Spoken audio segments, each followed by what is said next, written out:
가난은 항상 가난을 부른다는 이야기 들어보셨나요? 가난함은 대물림 된다고들 하잖아요. 정말 뼈 빠지게 가난한 집에서 태어나 한평생을 허덕이며 살다 지금에 와서야 지난 일이거니 하면서 살 수 있게 된 50대 여자입니다. 참 50년을 힘들게 매일같이 부르튼 손을 부여잡고 울면서 잠이 들었는데 보일러 따끈하게 나오는 집에서 두 다리 뻗고 자니 행복하네요. 어떻게 된 사연인지 참으로 궁금하시죠? 지금부터 저의 처참하다면 처참한 혹은 반전이라면 반전이라 할 수 있는 지난 이야기를 털어놓아 보려고 합니다. 이렇게 속 시원히 제가 누군지 상세하게 밝히지 않고도 사연을 올릴 수 있는 곳이 있어서 행복합니다. 저는 어릴 때부터 무언가를 배부르게 먹어본 기억이 별로 없습니다. 정말 발육 상태가 또래에 비해 현저히 떨어질 정도로 작고 말랐었습니다. 다 제대로 먹지 못하여 생긴 어쩔 수 없는 현상이었죠. 팔며 전전긍긍하는 엄마와 직장을 1년 이상 다니지 못하고 늘 항상 홧김에 그만두었다는 아빠. 그런 부부 사이에서 태어난 작고 깡마른 저까지. 고작 새 식구 입에 풀칠하기가 그리 힘드냐 하실지 몰라도 참으로 힘들었습니다. 엄마는 보험 계약이 없는 달에는 월급을 단 한 푼도 받을 수 없었고 아빠는 그나마 벌어들인 몇십만 원을 항상 다른 데에 써버렸습니다. 아빠가 도박을 한다던가 술독에 빠져서 산다던가 그런 사람은 아니었지만 답답하게도 본인보다 훨씬 잘 사는 사람들에게 으스대고 싶어서 밥값을 낸다던가 혹은 굴러가지도 않을 것 같은 차를 사는 바람에 할부금을 갚는다던가 하는 헛된 부분에 돈을 사용하셨습니다. 덕분에 저는 엄마가 보험을 계약하고 와서 라면이라도 끓여주지 않으면 손가락만 내내 빨고 있어야 했죠. 그때만 해도 급식이라는 게 어디 있습니까? 도시락을 싸들고 학교를 다녀야 했는데 저는 항상 반찬도 없는 맨밥만 있었습니다. 반 아이들에게 한 입만 하고 반찬을 얻어먹어야 하는 신세였고 그나마도 맨밥조차 없는 날이 많았습니다. 수도가에서 물을 마시며 배를 채우는 것도 하루 이틀이지 시대가 이미 많이 변했음에도 불구하고 저를 위한 도움의 손길은 없었죠. 초등학교를 겨우겨우 졸업하고 나서 중학교에 입학했을 때 부모님은 저에게 학교를 꼭 다녀야겠냐 하셨습니다. 그때만 해도 학교를 다니려면 돈을 내야 했으니까요. 저는 이대로 학교를 다니지 못하게 되면 시간이 더 지났을 때 정말 아무것도 할 수 없는 무력한 사람이 될 것 같다는 기분에 학교만큼은 졸업하고 싶다고 했습니다. 다행히도 은사님을 일찍 만나게 되었고 제가 중학교를 졸업하는 내내 저의 도시락을 챙겨주셨습니다. 제가 공부를 꽤 잘했거든요. 문제집도 사다 주시고 저에게 대학을 꼭 갈 수 있길 바란다고 용기도 주셨죠. 고등학교에 진학할 때야말로 정말 큰 고비이긴 했습니다. 부모님은 하루라도 빨리 취직할 수 있는 상고에 진학하길 원하셨고 저는 인문계 학교에 들어가 대학을 졸업하고 싶다는 포부를 가지고 있었습니다. 하지만 집안의 사정상 제가 대학을 간다 해도 전액 장학금을 받지 못하면 학교조차 다닐 수 없는 상황이었습니다. 정말 10여 년의 세월이 흘렀음에도 저희 집은 늘 가난했고 늘 곰팡이에 찌들어 있어야만 했죠. 결국에 저는 대학을 포기하고 상고에 들어가게 되었습니다. 그래도 나름 상고에서 상위권 성적을 유지해서인지 고등학교 2학년이 끝나가는 시점에 은행 쪽 계약직 자리에 취업 요청이 왔고 저는 그 자리를 차지할 수 있었습니다.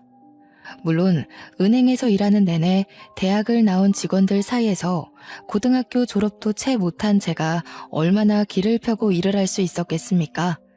그럭저럭 시키는 일만 잘하고 눈치만 빠릿하게 챙기면서 잡일만 주구장창했습니다. 새 옷을 사 입는 것도 새 신발을 사시는 것도 저에게는 오로지 사치로 연결되는 일이었기에 정말 큰맘 먹고 엄마가 시장에서 사다 주신 11,000원짜리 낮은 구두, 그게 제가 매일같이 신는 신발이었습니다.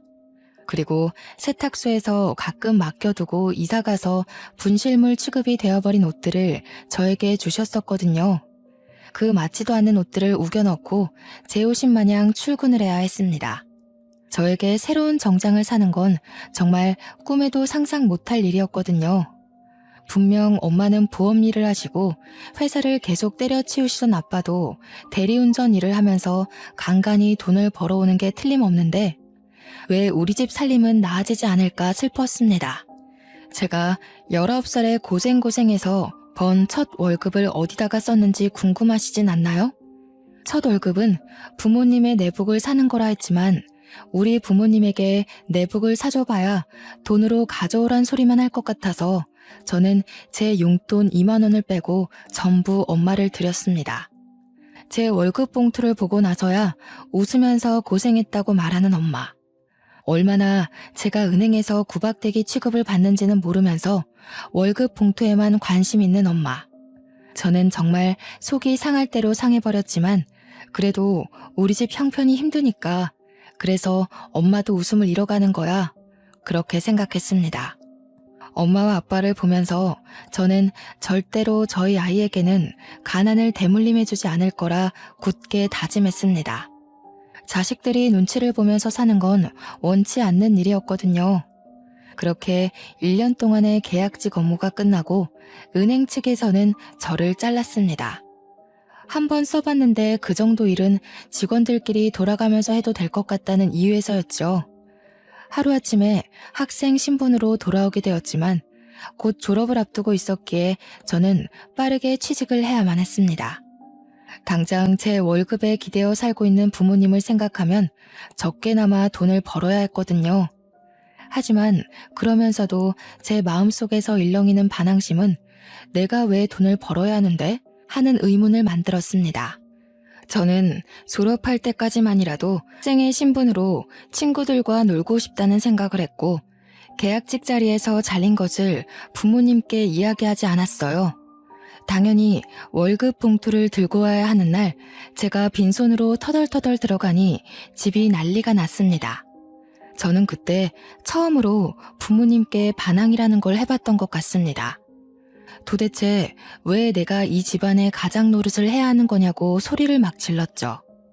고작 19살인데 이제 겨우 20살일 뿐인데 대학도 못 가고 취직해서 돈이나 벌어야 하고 돈 벌어다가 내 옷 한 번 사지도 못하고 다 우리 가족 생활비로 나가지 않냐고요. 생활비는 부모가 벌어서 자식을 책임져야지 어떻게 된 게 성인이 되지 못한 자식이 부모를 책임지고 있냐고 소리를 막 질렀습니다. 정말 미친년처럼 울면서 고래고래 악을 쓰니 우리 부모님의 마음도 찢어졌겠죠. 하지만 당장 공과금을 내지 못해 전기와 수도가 끊어지기 일보 직전이라 저는 3개월간 마지막 학창시절을 마무리하고 급하게 취업을 했습니다. 자격증 딸 시간이라도 있거나 돈이라도 있었으면 좀 더 좋은 조건으로 취업이 가능할 텐데 그런 것도 하지 못할 상황이 너무 마음 아팠죠. 엄마의 보험은 한 달에 2-3개 계약이 될까 말까한 수준이고 앞 대리운전도 이 핑계 저 핑계 대면서 일을 나가지도 않고 저는 이 답답한 상황에서 하루빨리 탈출하는 것이 답이라고 생각했습니다. 결국 취직하게 된 곳은 제가 원하던 회사와는 거리가 완전 먼 사채업장이었습니다. 고리대금으로 힘든 사람들에게 돈을 빌려주고 그들의 장기까지 쏙 빨아먹는 악명 높은 사채업장이요. 굳이 20살 먹은 여자애가 왜 그런 데서 일을 하냐 할지 몰라도 월급은 은행보다 훨씬 빵빵했습니다. 하루빨리 돈을 벌어 어떻게든 자격증을 차곡차곡 모아 남들이 우러러 볼 수 있는 기업에 취직을 하자는 일념으로 일단 입사를 한 곳이었죠. 그곳은 무척이나 험악한 곳이었습니다. 늘 항상 울고불고 매달리는 사람들이 가득한 곳이었어요. 하루는 손가락이 잘린 남자가 찾아와서 울면서 이 상태로 어떻게 돈을 갚느냐고 한 번만 봐달라고 애원하다 쫓겨나고 하루는 얼굴이 퉁퉁 부은 여자가 찾아와서 빌고 소심하게 돈을 빌리러 왔다가 이자율에 놀라서 나자빠지는 사람들도 덜어 있었고요. 그런 사람들에게서 빼앗은 돈이 제 월급으로 들어온다는 사실이 기가 막히면서도 산 사람은 살아야지 하는 생각이 들었습니다. 은행에서 보았던 잡일 업무 덕분에 저는 사채업장에서도 빠르게 적응을 할 수 있었죠. 악덕한 사장이었지만 직원들을 챙기는 것 하나는 다른 업주들보다 확실했던 사장님은 저를 참 예뻐해 주셨습니다. 저에게 몰래 용돈을 찔러주시기도 하고 틈틈이 자격증 공부를 할 수 있게 배려도 해주셨고요. 다른 직원들도 저에게 언제까지 이런 곳에서 일할 수는 없지 않냐면서 하루라도 빨리 번듯한 곳에 취직하라고 용기를 주셨죠. 저는 그곳에서 남편을 만나게 되었습니다. 지질이 박복하기도 하지 어떻게 된 게 첫사랑을 사채업장에서 만나게 된답니까? 그것도 빚을 잔뜩 져서 무일푼으로 사채업장에서 일을 하는 남자였습니다. 사장님께 진 가족들의 빚을 대신 갚느라 월급 대신 빚을 탕감한다는 조건으로 일을 하고 있었죠. 사장님과 남편네 부모가 서로 아는 사이라 험한 일을 당하는 대신 그런 조건을 두고 빚을 삭감해주고 있었던 것이었습니다. 우리 집도 가난한 마당에 가난한 남자를 만나면 안 된다는 것을 머리로는 알고 있었지만 마음은 그렇지 못했습니다. 이미 제 마음속에 자리 잡은 그 사람을 밀어내는 것이 도무지 쉽지 않았습니다. 남편 또한 같은 마음이었습니다. 저를 눈에 마음에 담았지만 본인의 처지가 너무나도 처절해서 감히 저에게 미래를 약속하지 못하는 딱 그 정도의 위치. 저희는 서로의 마음을 확인했지만 가난이라는 절망의 거리를 좁히지 못하고 있었습니다. 그러다가 사고를 치게 되었습니다. 회식 자리에서 너른하게 취해버린 저희 둘이 하룻밤을 같이 보내게 되었고 그 하룻밤의 결실이 제 뱃속에 자리를 잡고 말았던 것이었죠. 이미 생겨버린 아이를 지우기엔 늦어버린 터라 저희는 결혼식도 올리지 못한 채 혼인신고만 하고 같이 살게 되었습니다. 늘 익숙한 지하 단칸방. 그곳이 저와 남편의 보금자리가 되었습니다. 친정이라고 발붙일 곳이 없었고 시댁이라고 저를 환영해 줄 수 없는 처지였죠. 우리 둘은 가정을 꾸린 부부였지만 서로의 부모를 책임져야 할 각자 가장이기도 했습니다. 가락지 하나 제대로 나누지 못할 정도의 가난함이 우리를 힘들게 했지만 그 와중에 시모가 저에게 가보라며 알이 큰 다이아 반지를 하나 주셨습니다. 본인이 사채 빚에 쫓기며 힘든 와중에도 대대손손 물려오는 반지라 팔 수가 없었다면서 눈물을 흘리셨습니다. 예물 하나 제대로 못 해줬는데 그래도 갑오로 내려오는 반지가 있어서 얼마나 다행이냐며 절대로 팔면 안 된다고 신신당부를 하셨습니다. 본인이 손가락 하나 잘려나간다 해도 절대로 팔 수 없는 물건이라고요. 그 반지는 참으로 영롱했습니다. 엄지 손톱만한 다이아가 달려있는 투박하지만 깊은 반지였습니다. 저는 이 알 하나에 억소리가 날 것이라는 데에 제 전 재산을 걸 수 있었습니다. 그러면서도 한편으로는 의아하기도 했습니다. 아무리 대대손손 물려 내려오는 갑오라고 할지라도 이 반지 하나를 팔면 살림이 엄청나게 좋아질 게 뻔한데 말이죠. 하지만 시모의 신신당부가 제 발목을 잡았습니다. 절대로 팔 생각하지 말고 나중에 며느리가 생기면 꼭 물려주라 했으니까요. 저는 그 반지를 갑오로 생각하며 살기로 했습니다. 아래 기스라도 날까 싶어서 옷장 깊숙한 곳에 꼭꼭 숨겨두고 힘이 들 때마다 한 번씩 꺼내보면서 스스로를 위로하고 살았습니다. 결혼 생활이란 정말 녹록지 않았습니다. 대물림 되는 가난이 싫어 만사까지도 힘들게 일을 했고 육아휴직이라는 게 없었던 회사에 매달리기까지 했습니다. 정말 점만 떼고 올 테니 제발 제 자리를 남겨달라고 사정사정했죠. 사장님께서는 애엄마가 무슨 일을 할 생각이냐고 집에서 조용히 내조나 하라고 말씀하셨지만 무일푼으로 일을 하는 남편을 생각해봐달라고 빌었습니다. 남편이 돈을 벌어오질 못하는데 우리 아이는 뭘 먹고 살 수 있겠냐고요. 저는 정말 출산을 하고 50일밖에 안 된 아이를 업고 화장실에서 젖을 물려가면서 사채업장에 출근을 했습니다. 직원들이 전부 아이 울음소리에 예민해질 수밖에 없는 상황이었지만 저는 눈칫밥을 먹으면서도 버텨냈습니다. 사장님은 사무실 내에서 금연을 선포하셨고 직원들은 저를 향해 손가락질했지만 저는 꿋꿋하게 버텼습니다. 사장님께서는 결국 남편에게 소정의 월급을 주기 시작했습니다. 울고불고 매달리는 갓난아이, 그리고 제대로 먹지 못해 젖이 잘 돌지 않는 저를 보면서 배려를 해주신 겁니다. 직원들도 하나둘 적응하기 시작했습니다. 저와 남편은 둘이 합쳐 190만 원을 벌면서 친정과 시댁에 생활비를 대고 조금 남은 빚을 갚고 저희 수중에 남는 건 100만 원이 채 되지 않았습니다.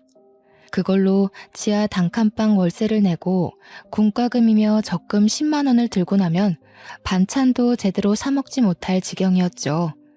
고기 구경은 언제가 마지막이었는지 생각조차 나지 않을 정도였습니다.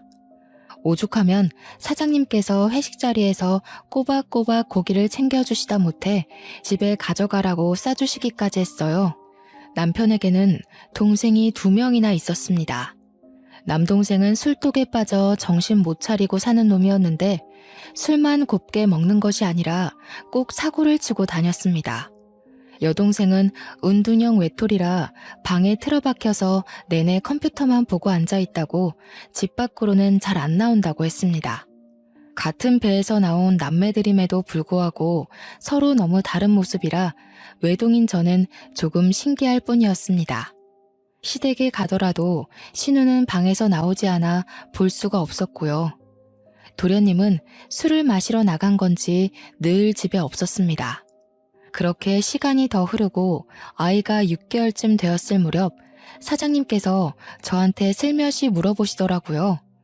혹시 기초생활수급자 같은 거 신청은 해봤냐고요. 저는 생각도 못했던 제도라 점심시간에 주민센터에 가서 물어보니 월급이 적고 부양가족이 있고 이런 걸 막 이야기해 주시더라고요. 신청을 해보라 하시기에 신청을 했더니 일주일 뒤에 선정이 되었다고 연락이 오는 겁니다. 덕분에 친정 부모님도 신청을 하셨고 나라에서 일정 금액의 지원금을 받을 수 있게 되었어요. 처음으로 숨통이 트이는 기분이 들어서 사장님께 커피 한 잔 사드리며 감사 인사를 전했습니다. 사장님은 제게 참 은인 같은 분이셔요. 하면서 이야기하니 제가 참 안쓰럽다 했습니다. 더 좋은 남자 골라서 시집을 가지 왜 이런 불지옥에 들어왔느냐고 헛똑똑이라고요. 정부 지원금이 들어오니 아이 이유식 걱정이 조금 나아졌습니다.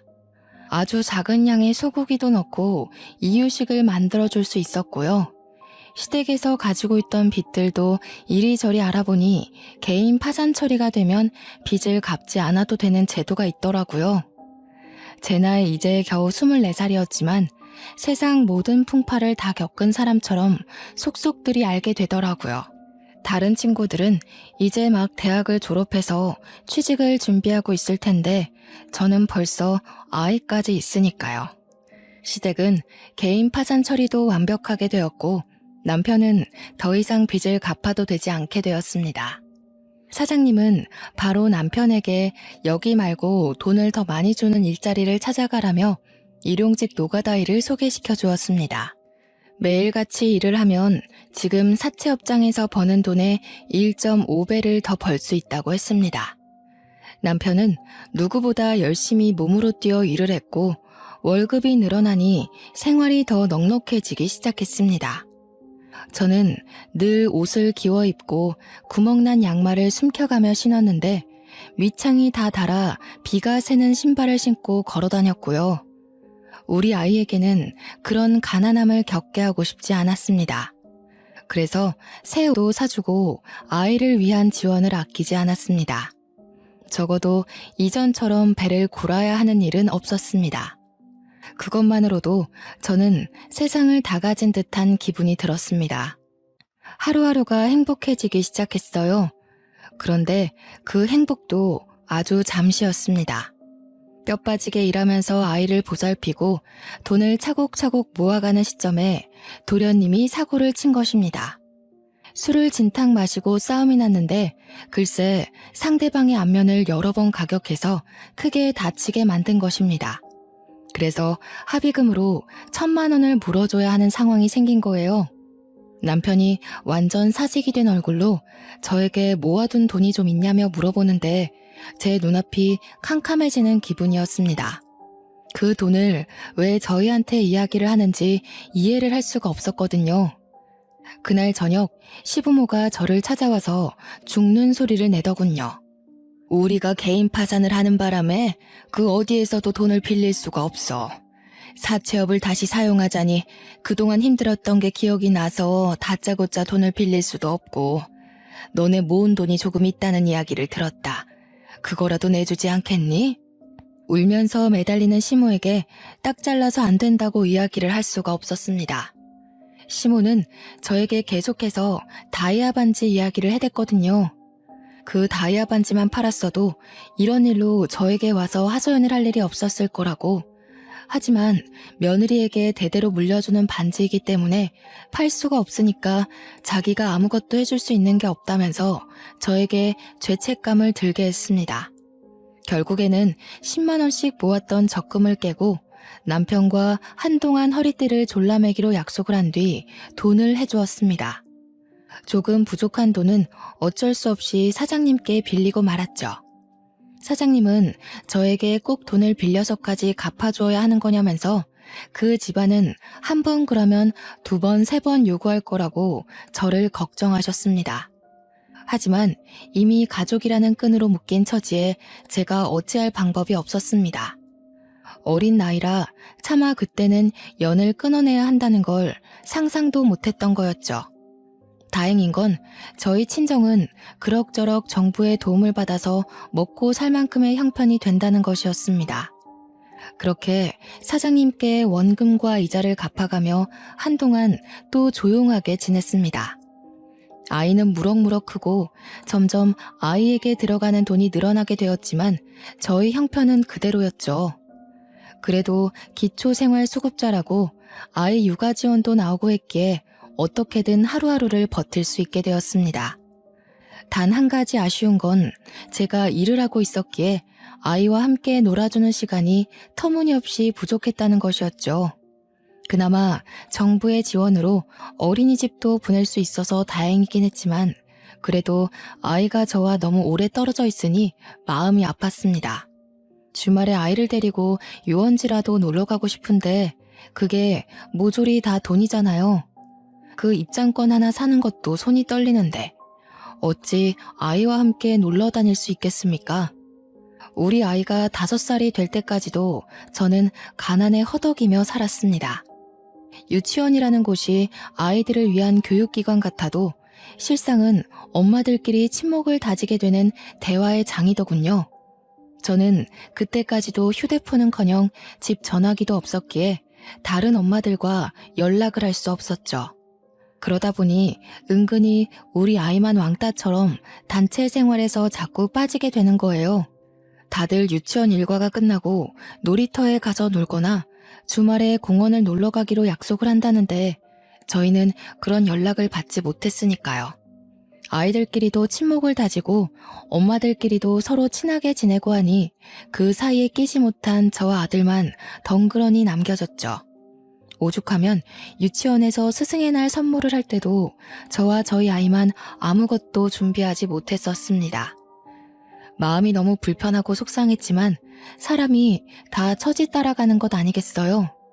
그러던 와중에 남편이 공사장에서 펴자재에 깔리는 사고를 당해서 병원에 드러눕게 되었습니다. 다행히도 건설업체 측에서 보험 처리를 받게 되어 병원비 걱정도 없고 후유증이 남게 될까 미리 치료비도 넉넉히 주어서 다행이었죠. 그 돈으로 남편은 저에게 일단 빚부터 갚으라 하여 빚까지 모두 청산을 할 수 있었습니다. 하지만 남편의 몸은 나아질 생각이 없었고 결국 팔 한쪽에 힘이 제대로 들어가지 않게 되었죠. 그런 남편은 공사장에서 일을 하기 어려워졌습니다. 한순간의 사고로 팔 한쪽을 제대로 쓰지 못하게 된 남편에게 들어온 보험금 치고는 너무 적은 돈이었죠. 앞이 창창했던 우리 남편은 결국 힘쓰는 일이 아닌 공사장 관리직으로 들어가게 되었습니다. 받아오는 월급은 공사판에서 몸쓸 때보다야 적었지만 더 오래 일할 수 있고 시간이 지나면 연봉도 오른다 하더군요. 미래를 생각하면 훨씬 좋은 조건이라고 해서 저는 남편을 지지해주기로 했습니다. 월급이 줄어서 조금 힘들 때에 친정엄마의 보험 계약이 잘 되어 친정에서도 저를 도와주실 수 있게 되었고요. 하지만 항상 일이 술술 풀리면 또 막히는 부분이 찾아오게 되잖아요. 우리 신우가 대형 사고를 치고 만 것입니다. 은둔형 외톨이가 방에서 게임만 하다가 글쎄 게임에 돈을 쏟아붓기 시작한 것입니다. 처음에는 10,000원, 20,000원 아이템을 사더니 그게 글쎄 100만 원이 되고 200만 원이 된 것이죠. 일이라고는 한 번도 해본 적 없는 신우가 무슨 돈이 있어서 게임에 현질을 했겠습니까? 전부 다 사채업자에게 빌린 돈이었던 것입니다. 빚이 눈덩이처럼 불어나자 그제서야 저한테 도와달라고 하는데 정말 10번도 못 본 신우가 뻔뻔하게 저에게 이야기를 하니 머리가 아프더군요. 시모가 저보고 그나마 사람답게 사는 애들이 저와 남편밖에 없지 않냐고 돈 좀 갚아달라 하면서 다이아 반지 이야기를 또 꺼내시더군요. 차라리 그 반지를 팔아서 애들 빚 갚아주고 우리도 나은 살림살이 꾸려가며 살 걸 그랬다고 그걸 대대손손 며느리에게 물려주라는 소리만 없었어도 지금보다 나았을 거라며 우시더군요. 이미 반지는 제 손에 있고 시모는 죽는 소리, 앓는 소리만 하고 나이 20대 중반에 갚은 빚만 얼마인지 머리가 지끈거렸습니다. 저한테 도와달라고 뻔뻔스럽게 이야기하는 신우에게 저도 화가 나서 한 소리하고 말았죠.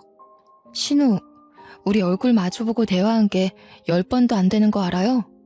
제가 시집 온 지 몇 년이 지났는지는 알고요? 신우도 나이가 있는데 언제까지 방에 틀어박혀서 게임만 하실 거예요. 빚은 스스로 갚는 게 좋겠어요. 일을 하세요. 그러자 신우가 아주 거품을 물면서 저한테 달려드는 게 아니겠어요?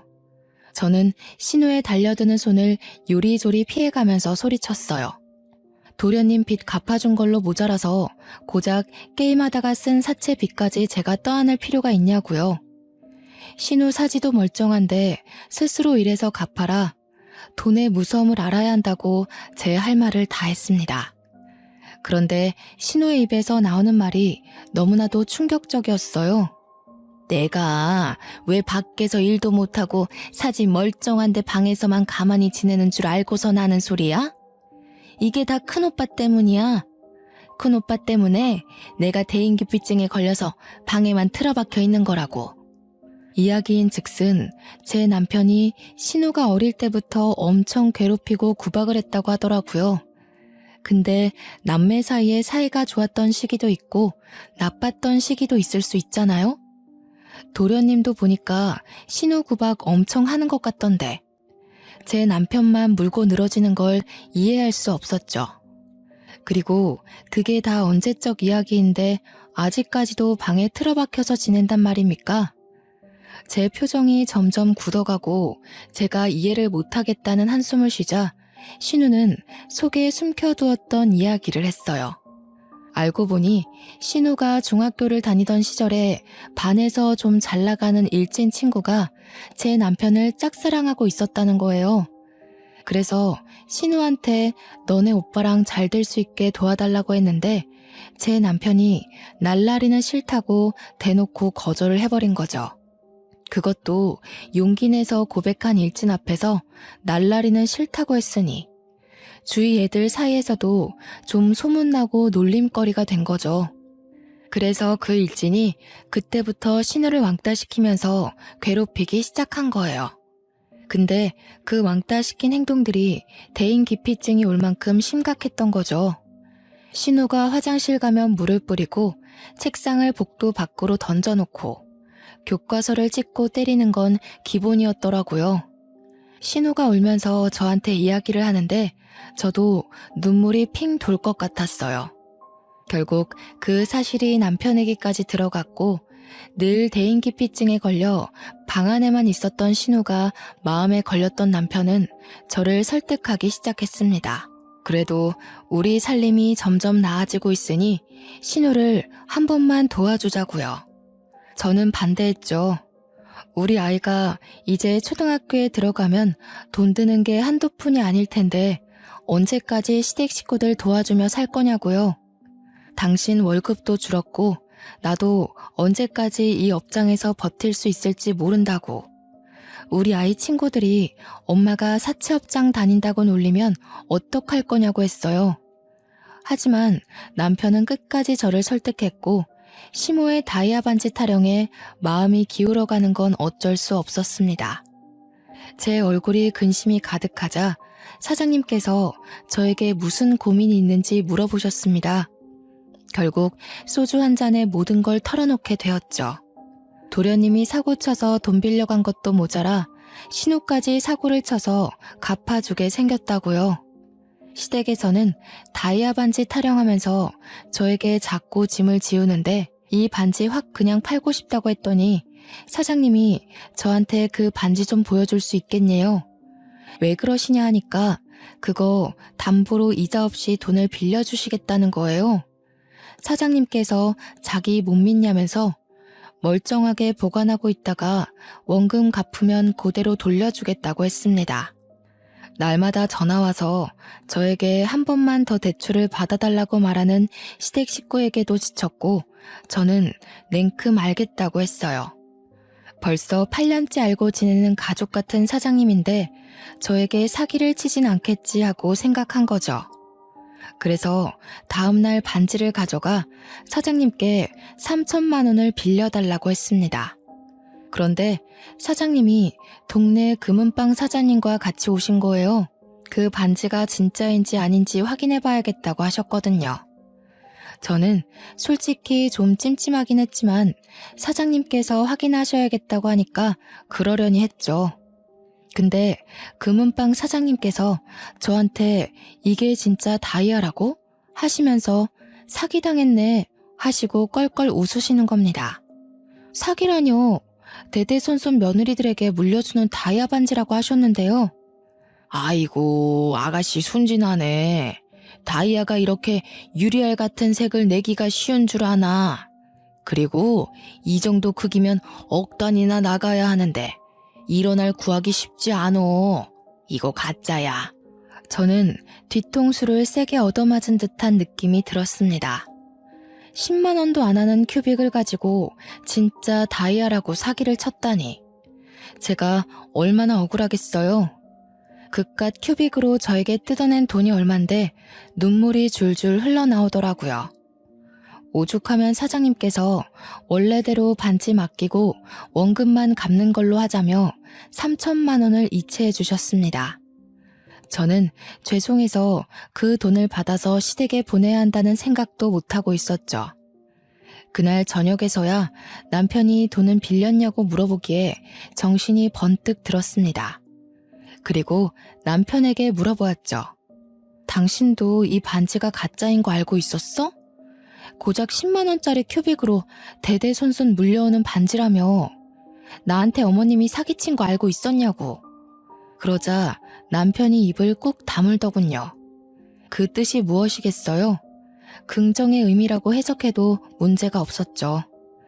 저는 남편을 주먹으로 마구 때리면서 도대체 왜 속인 거냐고 물어보았습니다. 남편은 그저 시모가 있어 보이고 싶어서 그런 거짓말을 한 것 같다고 했습니다. 없는 살림에 무시당하기는 싫고 며느리에게 의스대고 싶은 마음에 그런 것 같다고요.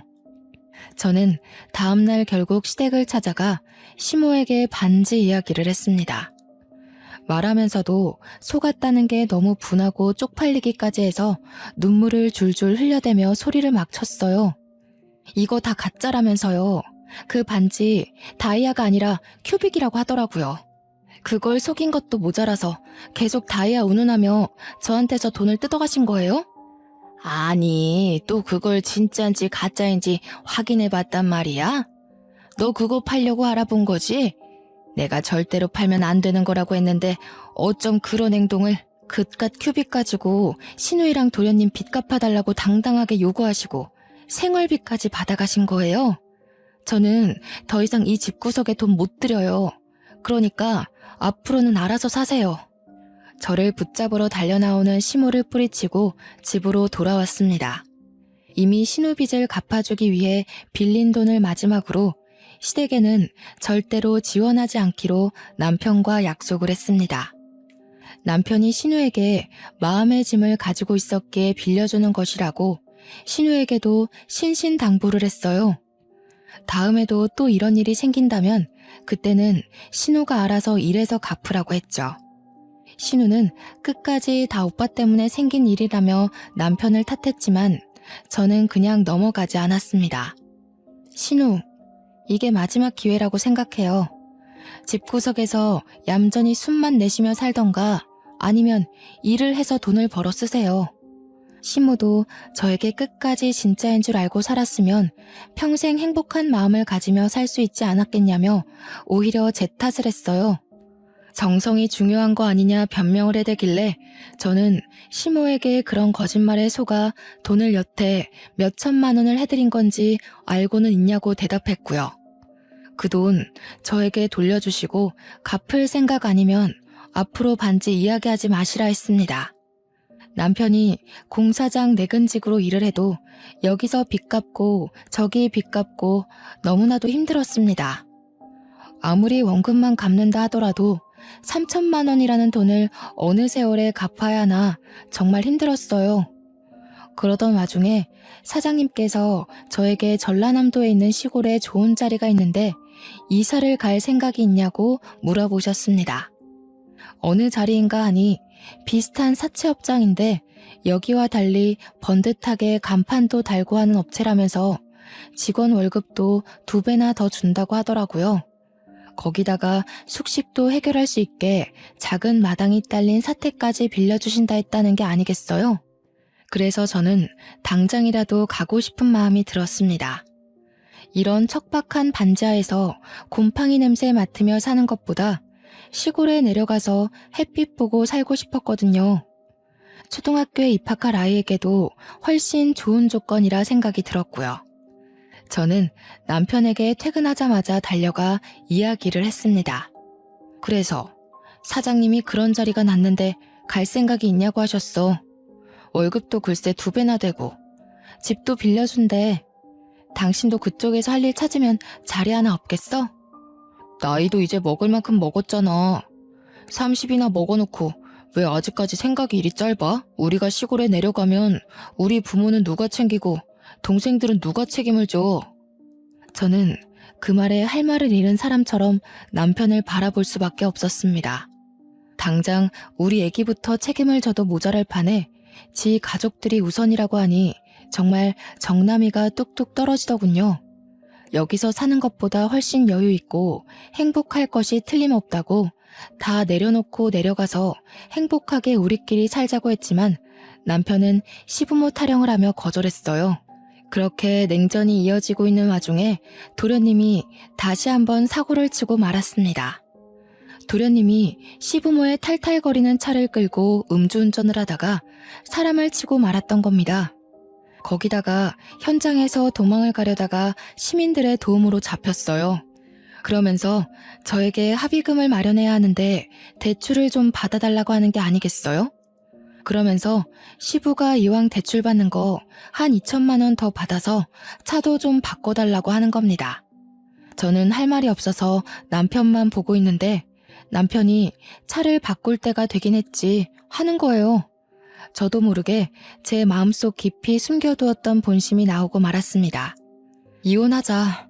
더 이상은 못 살겠다. 시모는 저한테 어쩜 저리 무서운 소리를 눈 하나 깜빡 안 하고 하냐며 소름이 끼친다고 했고 시부는 우리가 얼마나 우스웠으면 그런 소리를 잘도 하냐고 비꼬았어요. 사람이 너무 열이 받으면 오히려 차분해지더라고요. 남편은 저를 빤히 바라보고 있고 유치장에 있는 도련님은 자기 합의금 어떻게 되는 거냐고 소리치고 있고 저는 남편에게 말했습니다. 더 이상은 너랑 얼굴도 마주하기 싫다고 이혼하자고요. 시댁 식구들은 저에게 남편 없이 얼마나 잘 살 수 있을 것 같냐면서 여자 혼자 애 키우는 게 쉽냐고 소리를 질러댔어요. 저는 상관없다고 죽이 되든 밥이 되든 당신네들이랑 엮이지만 않으면 행복할 것 같다고 했습니다. 다음날 출근해서 사장님께 전라도로 가겠다고 했고 이혼도 할 거라고 했습니다. 그러자 사장님께서 아주 잘 생각했다면서 이혼 선물로 빚은 갚은 걸로 쳐주겠다고 하시는 거예요. 하지만 이혼 서류 제대로 도장 찍어야지만 탕감을 해주시겠다고 했습니다. 저는 그 길로 남편에게 이혼 서류에 도장을 찍으라고 종용했고 남편은 3일을 버티다가 결국 제 요구를 들어주었습니다. 양육비는 죽어도 못 준다고 먹고 살 돈도 없다고 우는 소리를 하길래 나중에 한 번에 받겠다고 으름장을 놓았어요. 저는 아이를 데리고 전라도로 이사를 왔고 저희 친정 부모님도 함께 내려오셨습니다. 어차피 대리운전이나 보험은 지역에 상관없이 일을 할 수 있었으니까요. 저는 부모님께서 아이도 돌봐주시고 오히려 시골에 와서 더 뛰어놀고 친구들과 잘 지내는 아이를 보며 마음의 안정이 찾아오더군요. 월급도 기본보다 훨씬 올라서 살림은 당연히 더욱 넉넉해졌고요. 그렇게 아이의 나이가 중학생이었던 무렵쯤 제가 꿈을 꾸게 되었습니다. 그날은 제 39번째 생일이었던 날이었어요. 꿈에 돼지가 떡하니 제품에 안겨서 꿀꿀거리는 꿈이었습니다. 원래 돼지 꿈을 꾸면 복권을 사는 거라고 하잖아요. 그래서 속는 셈 치고 평소에는 사지도 않는 복권을 2장 샀습니다. 그런데 글쎄 동전으로 은박을 박박 긁었는데 무려 5억짜리 복권 2장이 당첨된 겁니다. 저는 1장도 아니고 2장이나 당첨되어 정말 턱이 빠질 정도로 입을 떡하니 벌리고 말았죠. 꿈인가 싶어서 볼을 꼬집어 봤는데 아프더라고요. 한참을 가족들과 진짜야 가짜야 진짜야 가짜야 확인을 하고 서울로 몰래 올라와 복권을 바꾸었습니다. 세금 떼고 나니까 7억 가까이 되는 돈이 들어오더군요. 갑자기 돈이 생기니 뭐부터 해야 할지 모르겠는 거예요. 그래서 부모님이 가진 빚을 갚아드리고 아이를 위해 교육비를 묶어놓고 우리 가족이 살 집을 얻었습니다. 그리고 남은 몇 천으로 주식이 돈이 된다길래 주식에 투자를 했어요. 근데 제 가슴이 콩알 만한지라 오르자마자 빼게 되더라고요. 그때까진 그게 단타라 먹고 빼는 거라는 걸 몰랐죠. 수익이 꽤 나고 돈이 막 불어나게 되니까 정말 가만히 있어도 웃음이 나더라고요. 그 돈으로 지금까지 잘 먹고 잘 살고 있습니다. 물론 일도 계속하고 있고 전라도에 완전히 자리를 잡아서 아이 교육도 빵빵하게 시켜주고 친정 부모님 모시고 큰 집에서 행복하게 지내고 있어요. 나이 50이 되고 나니 쇠약해진 부모님 걱정이 되긴 하지만 공기 좋은 곳에서 살며 틈틈이 작은 주말 농장도 짓고 지내고 있습니다. 전남편네는 결국 전남편까지 개인 파산하고 통장조차 쓰지 못한 채 지내고 있다고 들었습니다. 저도 정말 평생 먹고 살 만큼 넉넉한 건 아니지만 우리 아이 하나만큼은 잘 키울 수 있을 정도로 넉넉합니다. 오늘은 우리 아들이 군 생활을 마치고 돌아오는 날입니다. 공부하느라 군대도 늦게 가게 되었는데 얼마나 듬직해졌을지 궁금하네요. 여러분, 행복은 가지고 있다고 찾아오는 게 아니더라고요. 어느 부분 포기하고 나니까 더 큰 행복이 찾아왔습니다. 여러분에게도 정말 좋은 행운이 그리고 큰 행복이 찾아오길 바라겠습니다.